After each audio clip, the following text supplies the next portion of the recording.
Welcome to Powerhouse with Akuch Maker, your weekly engagement into the heart of the nation's political and economic pulsation. Live every Tuesday at 7 p.m. on SSBC television. This is Powerhouse, where realization meets empowerment, just on SSBC television. On our special program today, Powerhouse with Akuch Maker is focusing on the journey of South Sudan from the formation of the SPLA in 1983 to the signing of the CPA in 2005, where the country transitions to a referendum that led to the separation, where South Sudanese citizens voted for separation, and that separation led to the independence, where the country gained independence on 9th July 2011. In the mid-20th century, present day, Sudan was a British colony. As Sudan gained independence in 1956, the world has gained a new nation. The Sudan, for 58 years under the joint rule of Britain and Egypt, becomes an independent republic. Civil war was already brewing between the North and the South. Army coups in 1958 and 1969, along with ongoing civil war, impeded attempts to build a parliamentary democracy, despite the cohort Addis Ababa peace agreement between the government and southern separatist rebels in 1972. In 1978, President Gafar Nimeri wanted to take control of the newly discovered oil fields located on the border region between North and Southern Sudan. Civil war reignited in 1983, worsened by Omar al-Bashir dictatorial regime, which came to power through a military coup in 1989 and attempted to impose Sharia law in 1992, but thwarted by an Ethiopian-led Kokadam declaration which called for abolishing Islamic law and convening a constitutional conference for the entire nation. In 1989, just as a compromise between the ruling government and southern opposition group seemed imminent, Omar al-Bashir, a politically and religiously extremely military leader, led a successful coup and became chief of state, prime minister and chief of the army forces. Al-Bashir, elected once in 1996, continued to lead a government run by an alliance between the military junta and the National Congress Party, which pushed an Islamic agenda. In 1991, Sudan's government imposed a penal code that instituted amputations and stoning as punishments, and did not go well with the Western powers amidst global diplomacy mistrust. Facing significant political resistance, both visible and hidden, Bashir needed substantial resources. In 1996, he, along with Nimeri, traveled to China to request assistance in developing oil resources. In 1996, despite the threat posed by the Sudan's People's Liberation Army, the China National Petroleum Company and Malaysian Petronas acquired interest in Sudan and jointly resumed oil operations where Chevron had left off due to ongoing conflicts.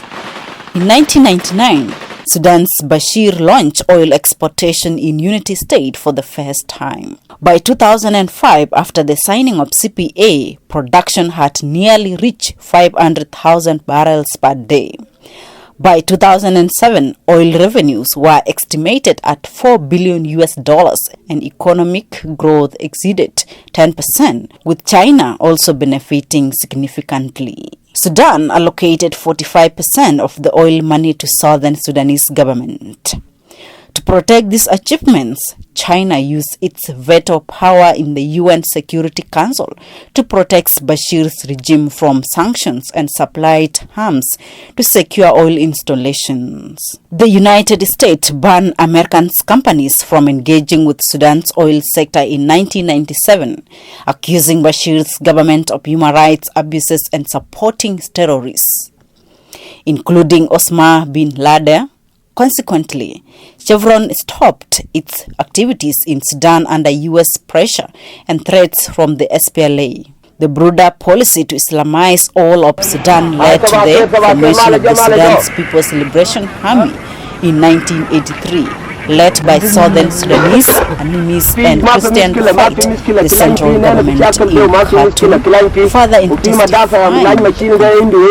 The civil war finally ended with the SPLA and the government of Sudan signed the Comprehensive Peace Agreement on January 9, 2005. The CPA provided for a new national constitution and outlined measures for power sharing, wealth distribution and security, with the SPLA leader Dr. John Garang de Mabur appointed as the first vice president in Bashir's government. I shall be faithful and bear true allegiance to the Republic of the Sudan.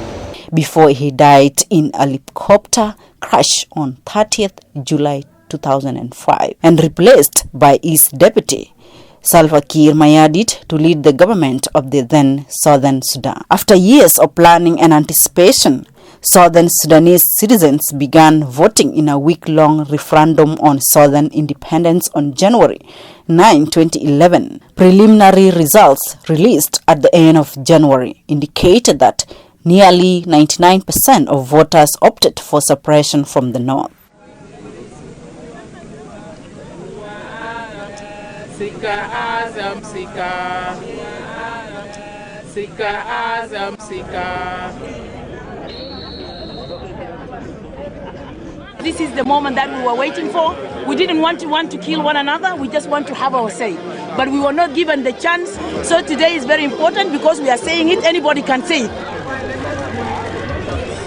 Today they have brought us this chance for us to be here and to cast our vote. This was confirmed in February with Southern independence scheduled for July 9, 2011, depending on its oil resources facilitated by Khartoum as per the agreement that required South Sudan to pay $25 per barrel a day for transporting its crude oil to the international market. South Sudan quickly asserted its newly independent status by launching its own currency and consolidated its independence by setting up institutions at the federal, state and local levels. South Sudan established an interim constitution, steadily built the capacity of its civil service and began establishing diplomatic representation around the world. However, 2 years after independence, the nation was plunged into civil war in 2013, resulting in thousands of deaths, millions of displaced persons, and unprecedented destruction of infrastructure. The situation was further intensified by intercommunal conflicts, cattle raiding, and child abductions in some states.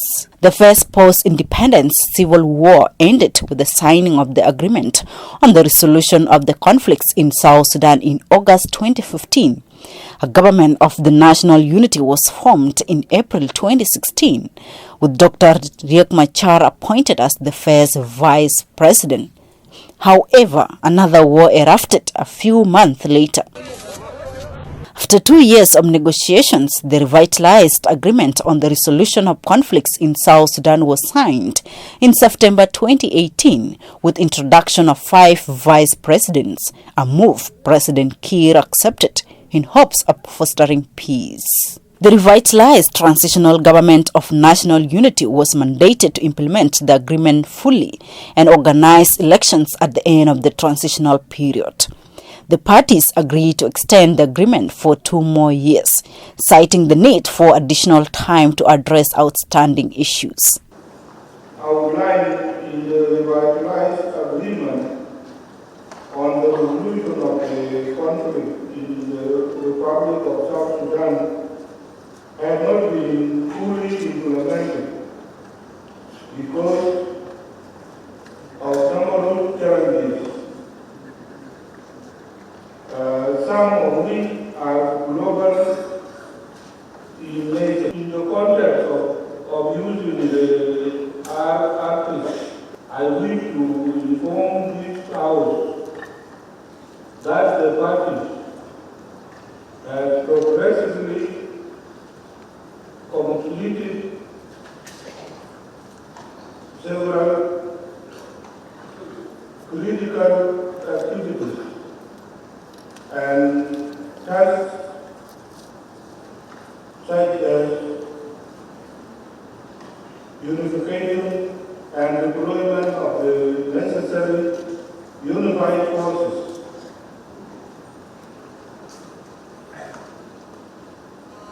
Formation of important political institutions such as the National Election Commission, Political Parties Council, and the National Constitutional Review Commission to manage the political and electoral processes and other reforms. I urge all the parties to the agreement, and those who are outside to embrace democratic ways to resolve any political differences. The country is currently on the brink of holding its first post-independent elections in December 2024 amid slow peace implementation, despite ongoing efforts. Training of today is actually very useful. Why is it useful?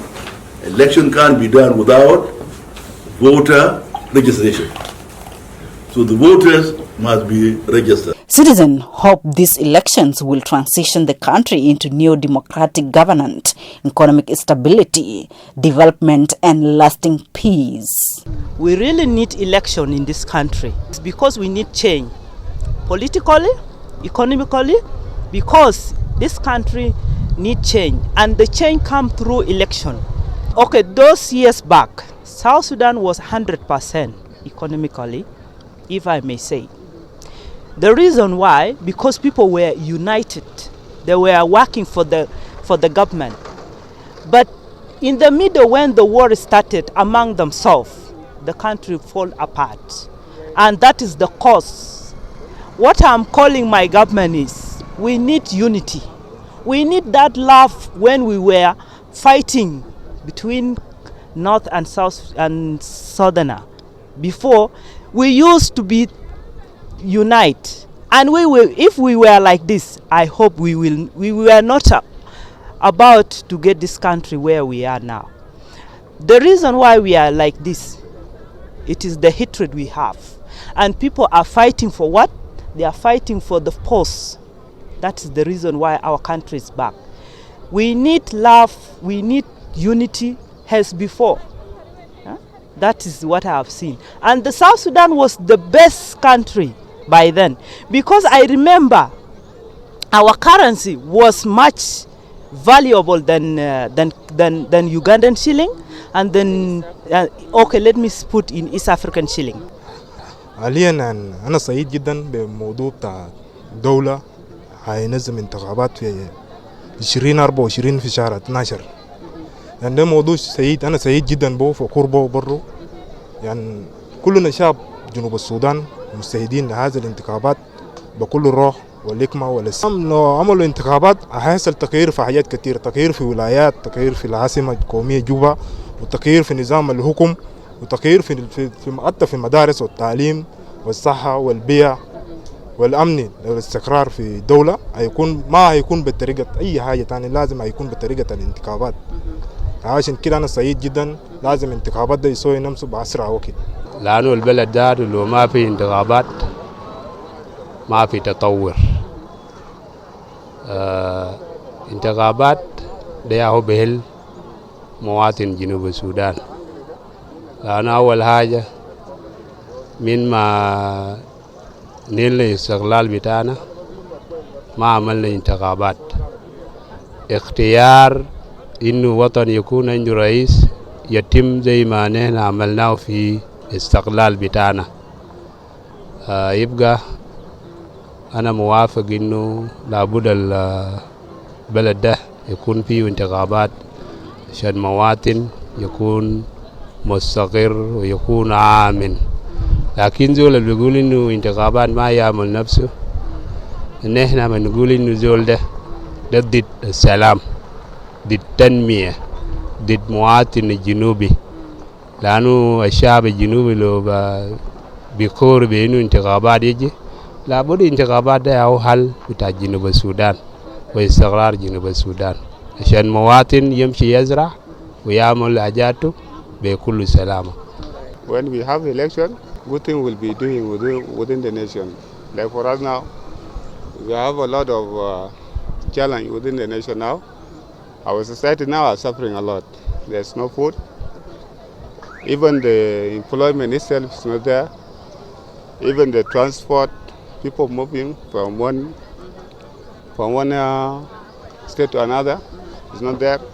Even the security itself is not there. Located in northern Africa and the capital city is Juba, the Republic of South Sudan boasts a diverse landscape, including large savannas, swamplands, and rainforests teeming with wildlife. Preceding to gaining independence in 2011, South Sudan populations predominantly consisted of African cultures with a mix of Christian and animist belief, contrasting with Sudan's largely Muslim and Arab northern government. Bordered by Sudan to the north, Ethiopia to the east, and Kenya, Uganda, and the Democratic Republic of Congo to the south. South Sudan also shares its western border with the Central African Republic. South Sudanese culture encompasses a wide range of religions, languages, ethnic groups, culinary traditions, and customs, with cultural programs aimed at digging into every facet of South Sudanese culture, shedding lights on both contemporary practices and historical legacies.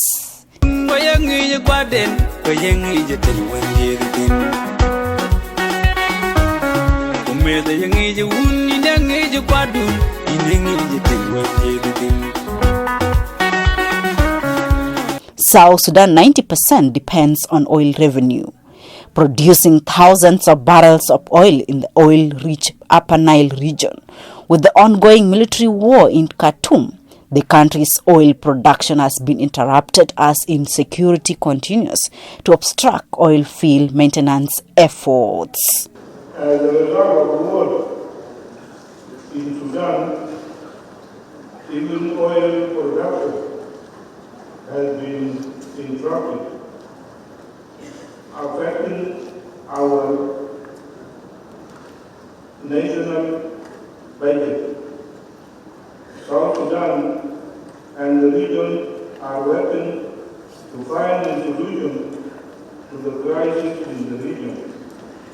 In 2013, South Sudan experienced a severe economic downturn due to oil dropping prices and the war that erupted. Attempts to diversify the economy begins, emphasizing agriculture and non-oil sectors. Our dependence on oil exports has had a negative impact on the value of the South Sudanese pound. The sharp appreciation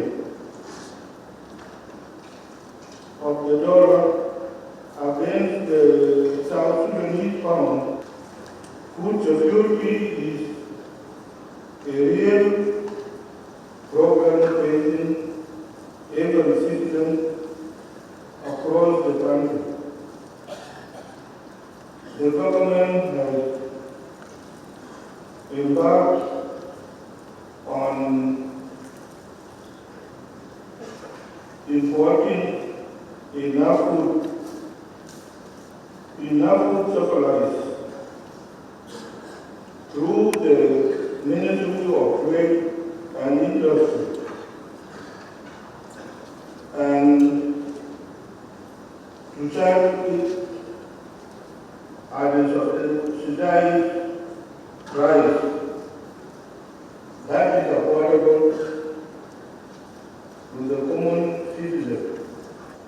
The government, through the Ministry of Agriculture and Food Security, has a mega plan to boost and increase agricultural production this year across the country.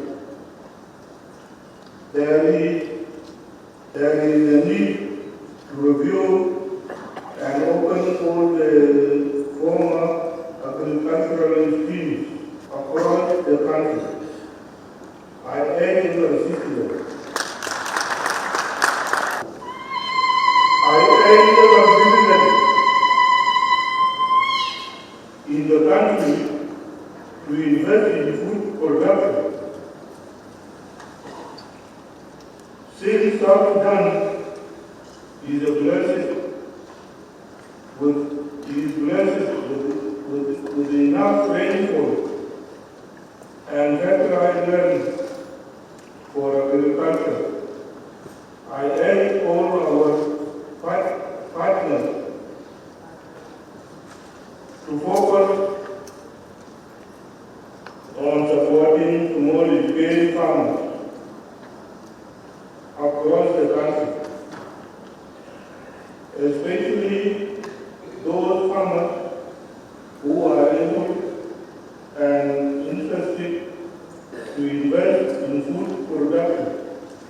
In December 2013, a power struggle between President Kiir and Dr. Machar erupted,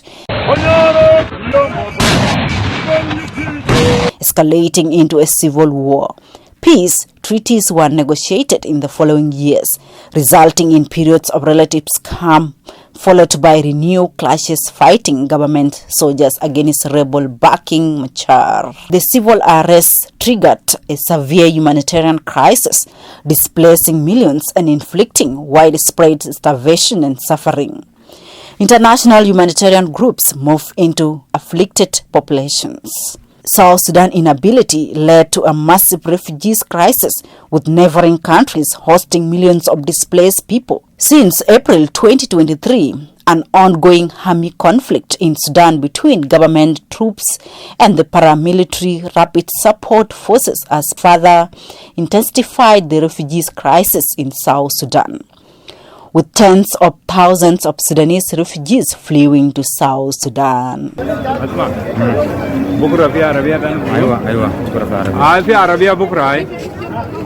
President Kiir declared free education, emphasizing it as the key to unlocking the potential of the youth. He stresses the transformative power of education in breaking the circles of poverty, discrimination, and ignorance. Our education sector is improving gradually.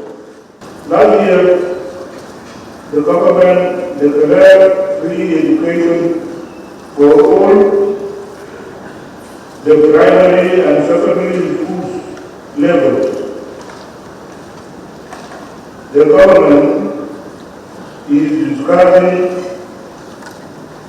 on opening and improving teachers training institutes across the country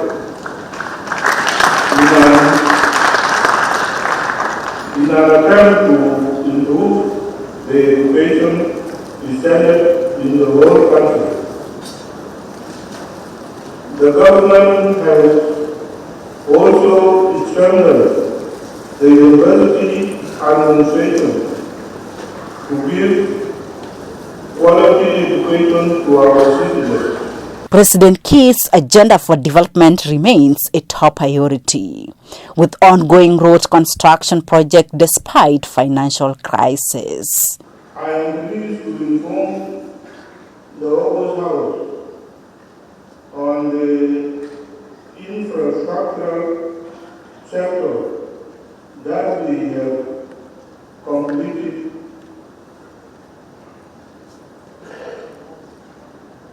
a number of roads projects as listed below, and others are still in progress.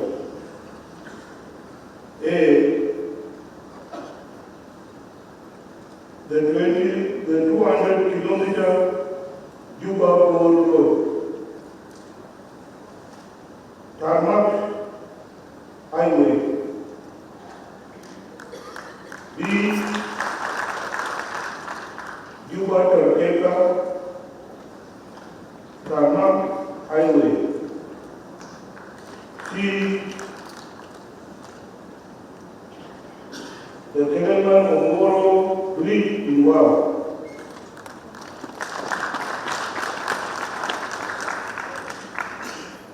D,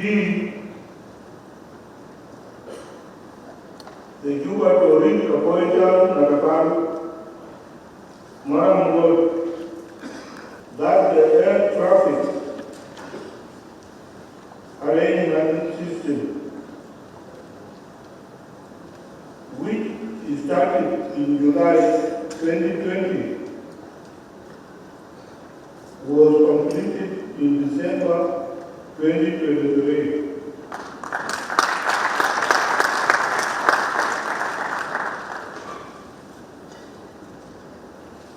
Is now ready for commissioning. Consequently, the Ministry of Transport and South Sudan Civil Aviation and South Sudan Civil Aviation Authority are in the process of taking over the control of South Sudan territorial airspace from the Republic of Sudan.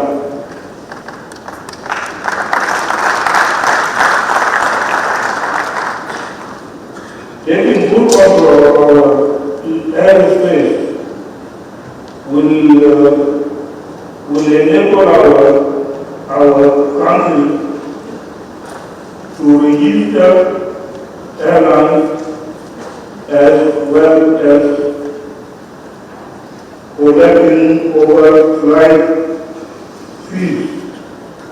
He emphasizes that investing in infrastructure is investing in the nation's future and asserts that development cannot be achieved without a stable and peaceful environment, urging political opposition groups to create a conducive environment for development.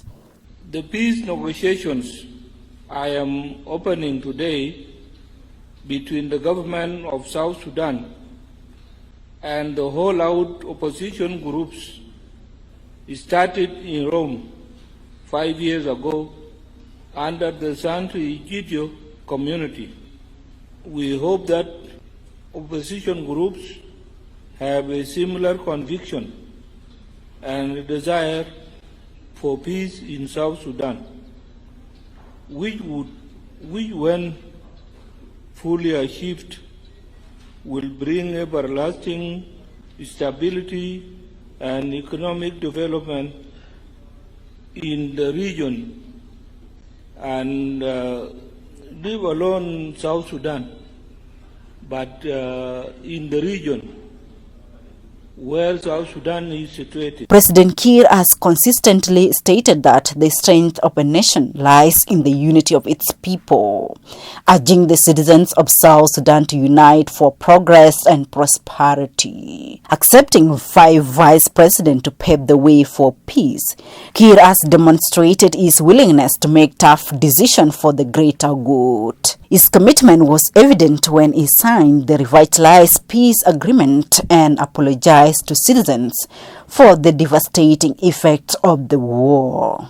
Despite the challenges of transitioning from conflicts to elections, Kiir's government has prioritized women, implementing a policy allocating 35% of governmental positions to women. And in this regard, the country held the first international conference on women transformational leadership, a move that has put the South Sudanese women on international level. 3 arms of government, we must measure all the departments, all the corporations, every space, every public space where women need to be.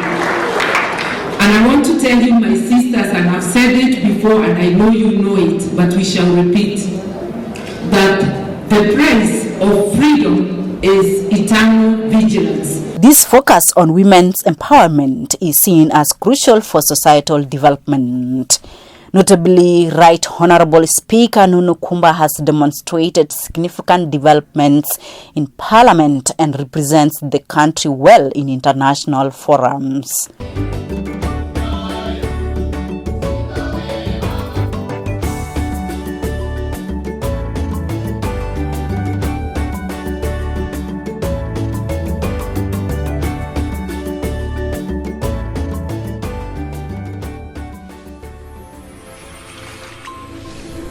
Additionally, the CEO of AAA won a prestigious award in the oil and gas category in South Africa in 2023.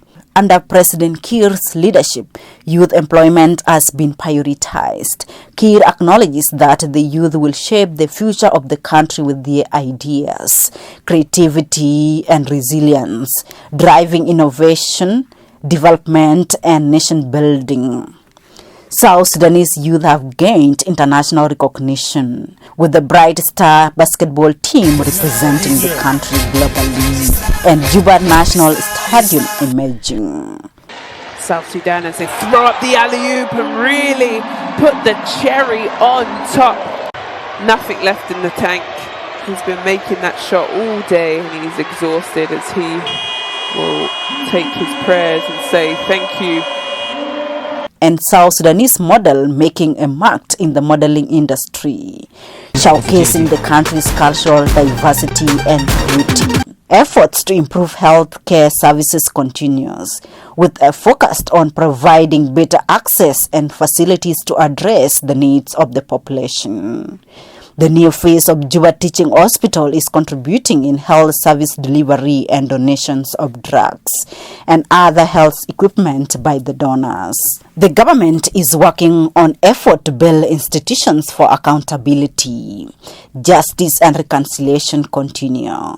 Truth and reconciliation processes have been set up to address past injustice and promote community healing. South Sudan's historical journey reflects a complex path marked by struggle, resilience, and the ongoing quest for peace and development. As the country prepares for its first post-independent elections in December 2024, there is hope for a brighter and more stable future.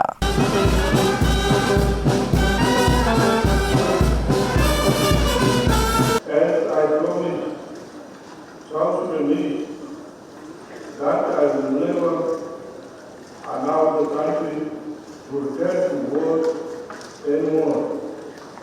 We are encouraging our investors to invest in the country, to feed more employment to our young people.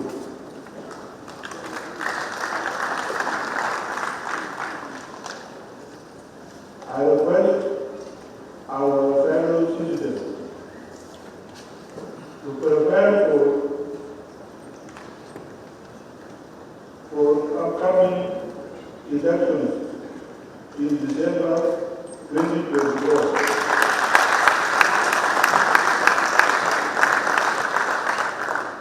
I urge the parties secretary to the revitalized peace agreement on the conduct of the election in December 2024. We should not be seen as clinging to power by extending our tenure again. Despite the economic instability the country is facing currently, citizens of this country still hope for better South Sudan come December 2024 after the elections.